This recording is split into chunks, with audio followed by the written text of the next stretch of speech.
Hello there. Thanks a lot for coming by PosterCentral.com's video blog today.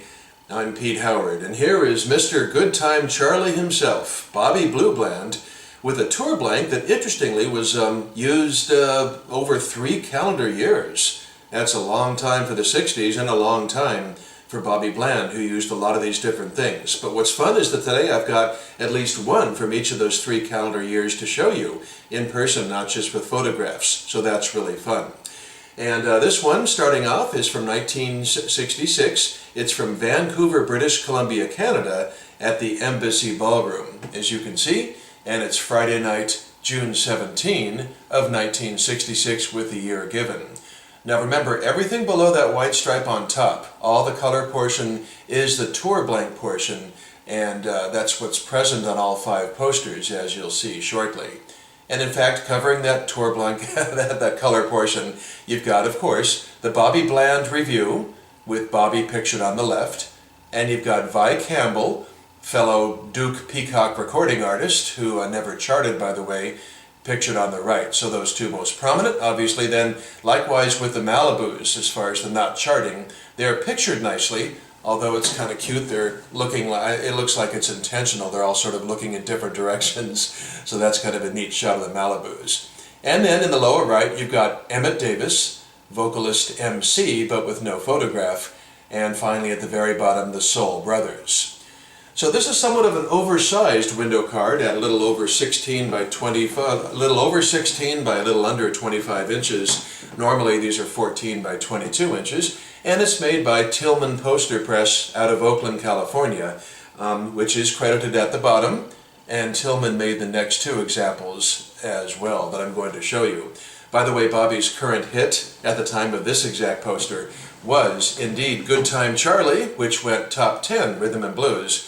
And that's why I called him that at the top of the video, Good Time Charlie.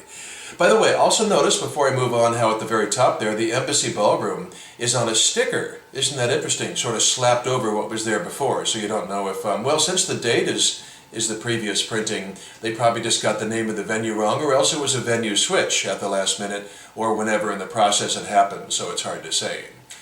So here we go from June 17th of 1966 to June 24th of 1966, only 1 week later, and that would be in Albuquerque, New Mexico. So, well, of course you can see the, without the glare there, the tour blank portion is exactly the same, and there you've got the Civic Auditorium in Albuquerque, New Mexico, with a really nice stylized font for Civic Auditorium. I really like that at the top. You know, what's interesting is that on these old vintage concert posters, there's usually no year listed in the date, because everybody knows what year they're in, and the thing's made to last a few weeks and be thrown away. So, you know, only 1 out of 20 or 25 has the year, but coincidentally, these first 2 Blands, Tillman put in the year up there, 1966, but it's not present on the next 3 posters.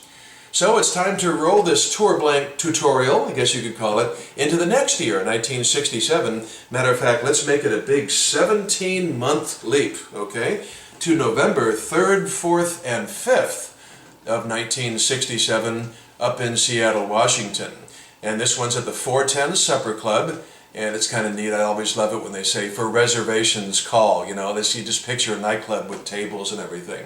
But look at that, the tour blank, most interestingly. Oh, by the way, I should mention that Bobby's most current hit at this point was That Did It, which went into top 10 rhythm and blues. So, you know, as you can see, everything remains the same from the colored portion of the poster, which is what, 80% of the landscape on these. And so, lastly, we will go now 3 months into 1968, and yes, there's a couple of real apparent right-away visual differences. Look at this. Interesting. For one thing, it gets smaller. This is the standard 14 by 22 inch window card, not the oversized one, and so in 1968 they switched to a totally normal side.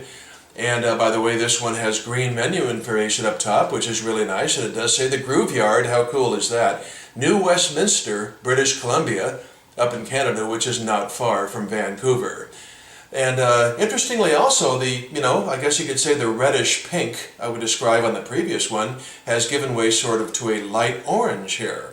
but otherwise everything, all the pictures, all the printing, everything is identical. So this is essentially the fourth straight poster that has this, identical tour blank, just with a shift in colors and size. And what's also fun is go from March 1st here, as you can see, for the last poster.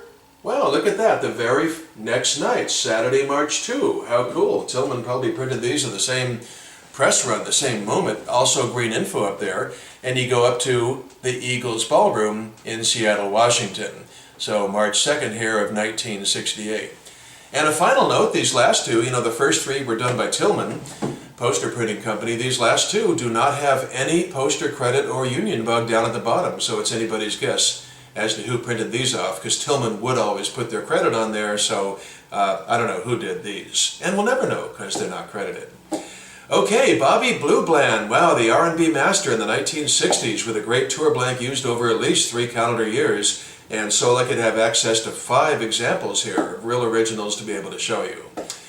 Thanks a lot for dropping by, have a good day, and we'll see you again soon for something else. Okay, take care. Bye-bye.